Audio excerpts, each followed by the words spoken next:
Hi Jess, thank you so much for coming in today. That's okay. To start off, can you just introduce yourself? So my name is Jess. I am 20 years old and I'm a film student at Griffith, and I lived in America for 4 years. So I originally lived in the UK, in the south of England, and my dad was in the Navy, so we moved around a lot, and so our first move was to the US, which was in 2011. I just finished primary school, so it was a lot leaving everything that I knew, and I don't think I understood how much of the gravity of what was happening until I moved there. So yeah, it was extremely difficult. I'd known these people since I could remember. Like, we'd been to preschool with each other. I'd known them since they were like 3 years old. And so leaving them, I didn't know what to do. But also, I wasn't expecting to be gone so long. It was originally going to probably only be about 2 years. So I was like, oh, we'll email and we'll talk on the phone and send each other's letters.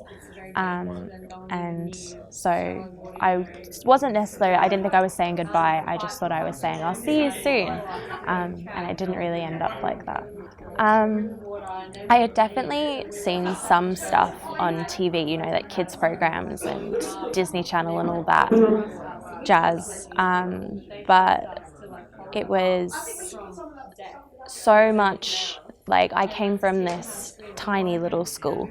There's probably only about 200 students, and I started going to this middle school, which was it was basically a high school. It was massive. There were so many people, and I'd always had my one teacher, and then going from that to so many people and having to walk around and fend for myself, I wasn't ready. And then, the transfer from primary school to high school for anyone is really difficult, but also not knowing anyone, and the culture was absolutely terrifying.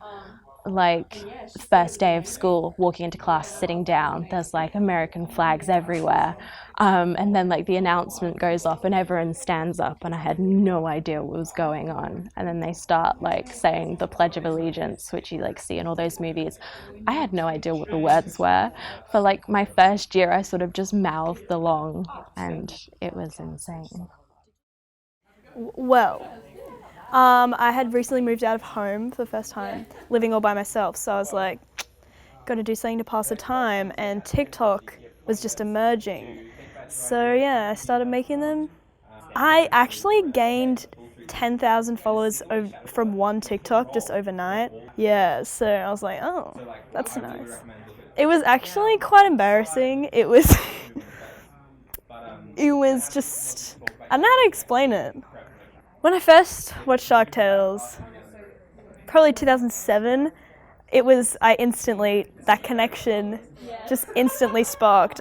It's hilarious, it's beautiful, it's just beautifully made. The music, the soundtrack, the characters, I now watch it probably once a week. Yeah, seriously, once a week. It really just lets me just relax, unwind. I can quote it from start to finish. Yeah, I really like it, but they recently took it off Netflix, so I haven't watched it in a while. So, actually, my favorite scene is it's a little thing the filmmakers put in there, because are you familiar with Renee Zellweger? Anyway, she's from Bridget Jones's Diary. Yeah, she plays Angie, the main fish girl, right? And are you familiar with the movie Jerry Maguire? Yeah, in that movie, it's you had me at hello. That's her famous line, correct? In one scene, Oscar, the shark slayer, said, as he's slaying a shark, he's like, "You can't handle the truth. You had me at hello." And then it cuts to Angie, the fish, and she looks directly into the camera and does a little face. So that's because it's her line. Anyway, I think that's quite clever. It gets better every time I watch it.